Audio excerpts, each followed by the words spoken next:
Hey everyone, welcome back to the channel. I am your host और आज की video में हम देखेंगे कि हम स्टिचेस के नंबर को कैसे डिक्रीज करेंगे। पहले हमने सीखा कि कैसे हम नंबर्स को इंक्रीज करते हैं, but now we have to learn how to decrease the numbers. So जैसे कि 24 नंबर ऑफ स्टिचेस है, तो उसमें से हम कैसे 18 स्टिचेस करेंगे और उसमें से कैसे हम 12 और 6 स्टिचेस कर सकते हैं। ओके, तो सबसे पहले मैंने जो टेक्निक है इंक्रीज, उसका इस्तेमाल करके सबसे पहले 6 स्टिचेस, उसके बाद 12 स्टिचेस और उसके बाद 18 स्टिचेस और 24 स्टिचेस तक मैंने जो राउंड है वो बना लिया है। अभी हम सीखेंगे कि 24 स्टिचेस में से 18 स्टिच कैसे कर सकते हैं और डिक्रीज करने के लिए 3 टेक्निक्स हैं। सो वो 3 टेक्निक्स मैं अभी एक्सप्लेन करूंगी कि कैसे हम उसको डिक्रीज करेंगे। Single crochet two together. So उसके लिए हम क्या करेंगे कि हम जो हमारा हुक है उसको हम नेक्स्ट स्टिच के अंदर डालेंगे और फिर उसके अंदर पास करके हम यार्न ओवर करके उसको पुल थ्रू कर लेंगे और फिर हमारे हुक पे 2 लूप्स हो जाएंगे और फिर हम उसके आगे वाले नेक्स्ट स्टिच में से हुक को पास करके फिर यार्न ओवर करके हम उसको पुल थ्रू कर लेंगे, ताकि हमारे हुक पे 3 लूप्स हो जाए और फिर यार्न ओवर करके तीनों लूप्स में से हमें हुक को बाहर निकालना है। That's how we decrease. So जो 2 स्टिच है हमने उस 2 स्टिच को मिला के एक स्टिच कर दिया, सिंगल क्रोशेट टू टुगेदर। एक बार फिर से हम देखेंगे कि कैसे हम उसको बना सकते हैं। तो हम क्या करेंगे, नेक्स्ट स्टिच में से हुक को पास करके यार्न ओवर करके उसको पुल थ्रू कर लेंगे और फिर दोनों लूप्स जो हुक पे है उसको सिक्योर करते हुए उसके नेक्स्ट स्टिच में से हुक को पास करेंगे और फिर यार्न ओवर करके पुल थ्रू कर लेंगे। अभी फिर से 3 लूप्स हो गए हमारे हुक पे, तो हम यार्न ओवर करके तीनों में से हमारे हुक को पुल थ्रू कर लेंगे। उस तरह से हम सिंगल क्रोशेट टू टुगेदर कर सकते हैं।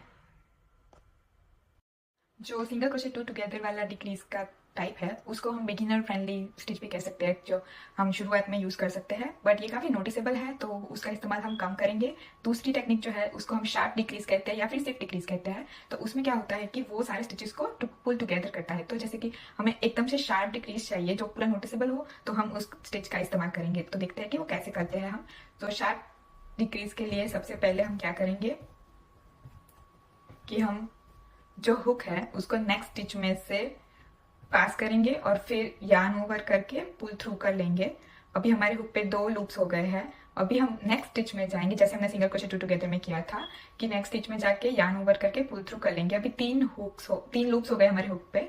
तो अभी हम क्या करेंगे, यार्न ओवर नहीं करेंगे, बट जो तीसरा लूप हमने बनाया उसको ही पहले वाले 2 लूप्स में से पुल थ्रू कर लेंगे।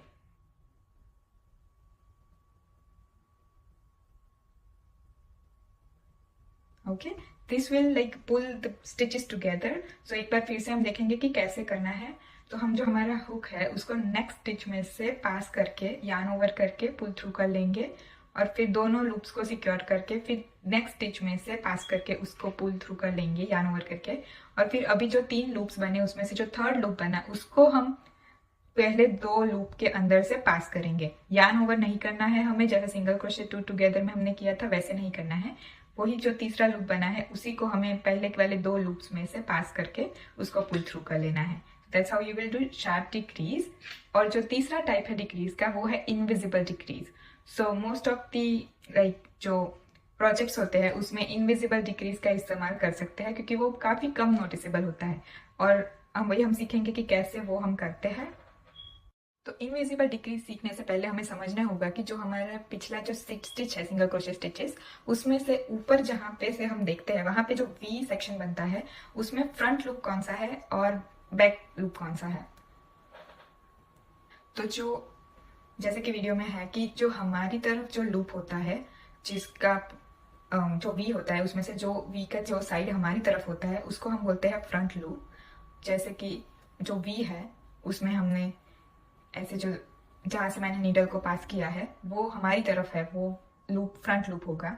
और बैक लूप जो दूसरी तरफ है जहाँ से अभी मैंने नीडल को पास किया वो है back loop. So those are the front loop and back loop of the stitches.